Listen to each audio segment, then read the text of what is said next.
I'd love to just dive into the meat of the subject, and yes, that was a pun, and I've been practicing that all day to get ready for that question. But tell us a little bit more about the Beef Sticks for Backpacks program. What inspired this, and how did Colorado State get involved? And hopefully that's a question for both of you.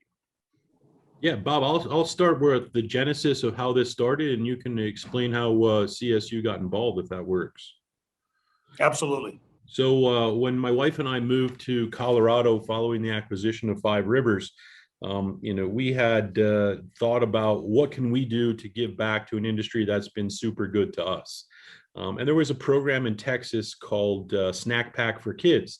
And Snack Pack for Kids provides these backpacks to students and children who are food insecure. So there are many students, and approximately 400,000 in our state of Colorado, that are food insecure. They get their only meals at school, both breakfast and lunch. And then on the weekends, there's this gap. And that gap is fulfilled by a backpack program. And so when we went to the Texas program, we noticed that the feature was this beef stick. It's sponsored by the beef industry. It was high protein, high quality. And I looked at my wife and I said, the cattle business has been good to us. We just moved to a new community. How can we make an additional impact? And she said, well, why don't we try to imitate or emulate just the beef stick portion of that backpack program in Texas? And so we worked real hard with the Texas program to understand what they're doing. And then we approached CSU and said, hey, you are one of the premier meat science departments in the United States and probably the world. We have this great idea. We think we could do a great joint promotion where we can, one, advance the initiatives of the beef industry, two, advance the outreach of the CSU meat science department, and three, most importantly, make an impact on childhood hunger. And that's ultimately how the Beef Sticks for Backpack program was built. And so then I can turn the mic over to Dr. Bob, and he can explain how CSU got involved and how it all worked. So in typical fashion, those that know me, when Jordan came here and said that he had this great idea, I said, well, thank you very much, but I don't know if this is for us. And then a week later, we started on the project. And Jordan is very gifted, very dynamic, very forward thinking, and he had an excellent idea.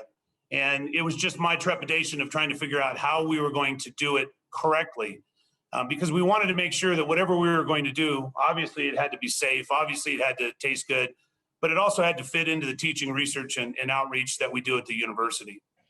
So we started on the development phase, and at the same time, Jordan, again, with a lot of foresight, got other folks involved, and he reached out to JBS, and JBS was very responsive.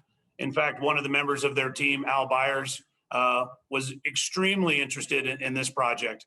And so we've done a phenomenal job of getting it going with our team and our students here.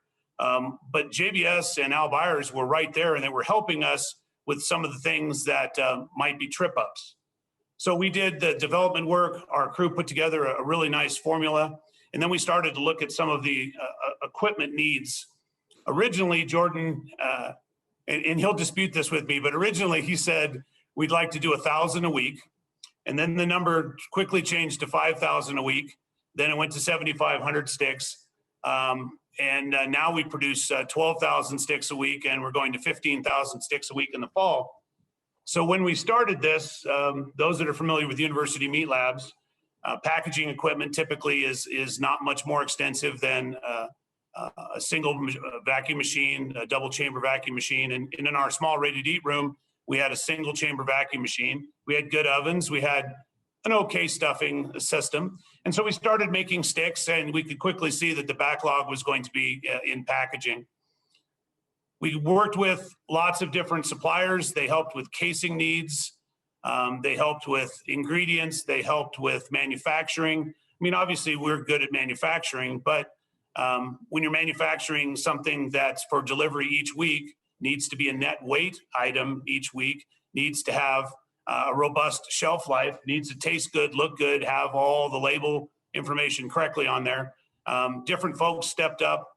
Meyer Natural was very helpful in getting both raw material and also helping us with labeling. And then a variety of people started to jump in on the project with equipment. We were working with our students. We were working with, at that point, our meat lab manager part-time. Then our meat lab manager had another opportunity. And so Lynn Delmore jumped in on this. A bunch of other folks jumped in, and we started making sticks regularly and delivering sticks each week to the different folks that need these programs. We could spend an hour and a half just talking about the food insecurity issue. I was a neophyte in that. I'm still very inexperienced in that. Suffice it to say, we were at the facility this weekend packing some bags with coincidence. And we had the whole department there, and the amount of bags that we had to pack, which was just one day for 1 week in one backpack program in Colorado, is amazing and depressing at the same time. So the food insecurity issue is real.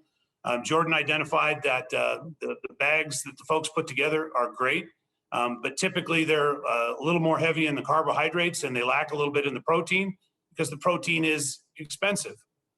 And I do want to talk a little bit about that maybe later on. Jordan was smart in reaching out to folks that have raw materials. And we can talk a little bit about how we price this and how we make this, but we make and produce now each week 12,000 individual sticks for programs throughout the state of Colorado. And I think we have a little piece of Wyoming that we're doing, and we'll expand from the 12,000 that we're doing right now to 15,000 in the fall. And the last thing that I'll say is we recognize that 15,000 sticks is about, I don't know, probably 6 minutes at a big plant that does this day in and day out, but we're doing it in a small production facility with students. So the students are our team members that are working in the plant. They have oversight from myself and some other folks, but the students are doing this. And that's something that we're gonna expand going forward. We could talk about that from a curriculum standpoint. We wanna see where we can use this model as part of our curriculum.